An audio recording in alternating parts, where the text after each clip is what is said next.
Johnny Rock Show, Rockin' 101, the Rock Station. Oh, my God. There they are.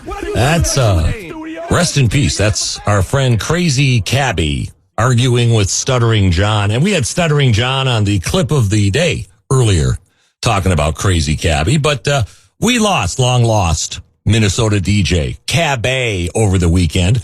And on the phone, I thought we'd talk to marketing executive Peter Johns, because he, like I, worked with Cabbie. Good morning, Peter. Sorry for our loss, right? Yeah, for sure, Johnny. How you doing? And that was tough. That was hard news to get. We worked with him for a lot of years, and he's one of the original, original personalities that radio in the '90s brought out. Yeah, I was saying it was so odd. I was watching the Howard Stern movie, Private Parts. I hadn't watched it in a decade. And halfway through it, I got news that Crazy Cabbie had died. And, well, you can tell your story. I guess I met him via you, because didn't he, call you on the overnight request line or something? So the origin on this is I was doing overnights and late night radio. Back when personalities drove those night shows, and we had a lot of fun, and a ton of callers would call in. And Cabbie had just gotten back from the Gulf War, #1, right, and was trying to find his place in life. East St. Paul kid, and funny. And he would call in and he would talk about guys that were riding with him and talking about where he's going and what he's picking up. And he just he was just funny and very insightful and a really sharp wit. And so we'd start talking about music, and all of a sudden it dawned on me, it's like, we got to get him on the air. And so he would get on the air and we'd start putting bits together. We'd start having him, go to this store, and hey, why don't you go to that store? Let's interview these people. This is, 1, 2, 3, 4 in the morning. And so you could get away with a lot of stuff. And it was just a riot, and we had so much fun. And eventually he would take his cab and he'd come into the city, out to the studios, and I'd have him in the studio for on air for some bits and comedy, and eventually that would roll over to the morning show on the station, and he'd stick around and he would start doing things for those guys, Andy and the team there, and then kind of worked his way up. But yeah, we had about a year of just coming in the studio, doing bits on air, doing phoners, all the above. And a sweetheart of a guy, right? Just really a sweet man. He really was. And I should explain. There was a time when a lot of morning shows had the street guy who would go out on the street, and they would Cabbie had no problem walking up and down Hennepin Avenue, downtown Minneapolis, with nothing on but a sandwich board. It said honk, and we'd go to him on his phone, and Cabbie, people would honk, but he replaced a guy named Diaper Boy, so you get an idea where this job kind of was centered at. But Cabbie was the best street guy. I know you're thinking of Diaper Boy. That's a whole nother rest in peace story. But that was a whole other set of psychological issues. But Cabbie was great. He he had his demons, and he was a piece of work. You have a story about him meeting Henry Rollins?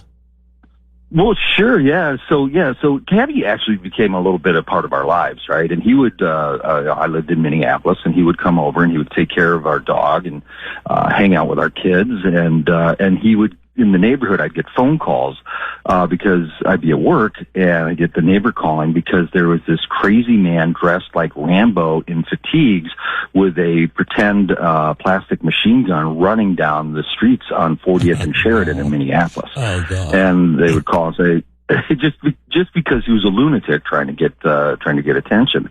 But yeah, if you remember the great Taste of Minnesota when it was up at the state capitol, John. Oh yeah, of course. And we had worked forever with a promoter, a guy named Ron Maddox at the time, and we got an artist, Henry Rollins, to play that show. And it was a lot of work to get him, and Ron was very concerned that Henry might start swearing and might be a problem. And so for some reason, Henry and Cabbie really got along. And so Cabbie was there at the show and had been talking to Henry about 100 different things and began this whole dialogue with him about how to present the show and how to come across and how to be there. And Henry gets out on stage and he's looking around and, all this is in the back of his head. And to everyone's surprise, you think he was going to go up there and start dropping a bunch of F-bombs or whatever like that. And that's not what he did. He got up there and he said, I don't have to do that in order to get my point across. Cabbie jumps up on the stage by him and says, he's doing this for the vets. And they launched, and Henry looked at him. He said, every song's for the vets. And they started going, and if you know Henry Rollins, it's heavy and it's hard and it's fast.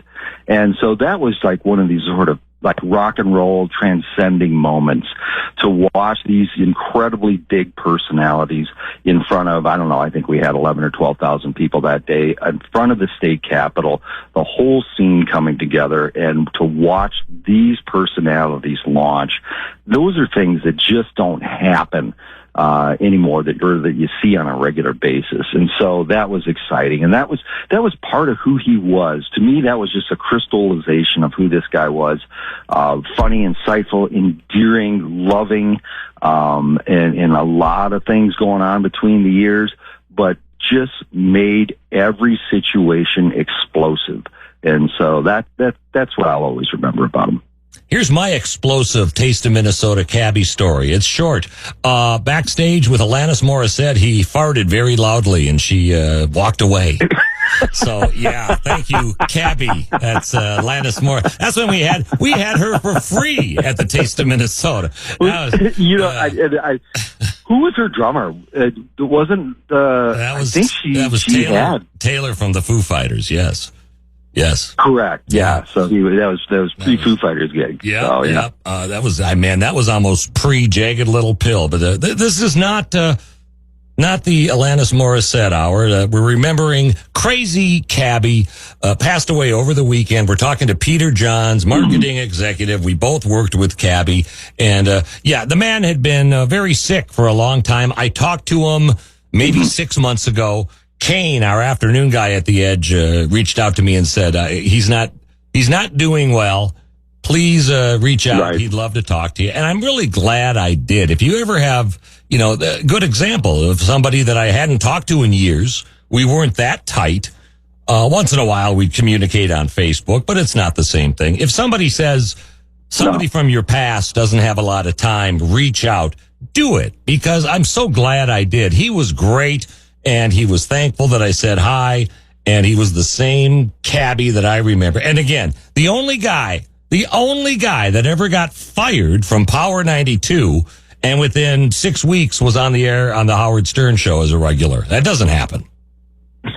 Right? No, that doesn't happen. And John, I'm so glad you brought that up, because that's just so critical. Just say hi. People matter. Yeah. And people want to hear from you. Yes, even if it's Crazy Cabbie. Well, Peter Johns, listen, thanks for jumping on.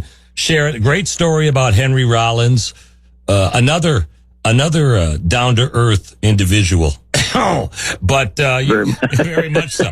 But you be good. Have a great April Fool's Day. I wish this was an April Fool's joke, but rest in peace, Crazy Cabbie Ann. Thank you, Peter, okay? Right on, John. Thanks for the call, buddy. The Johnny Rock Show. Rockin' 101. The Rock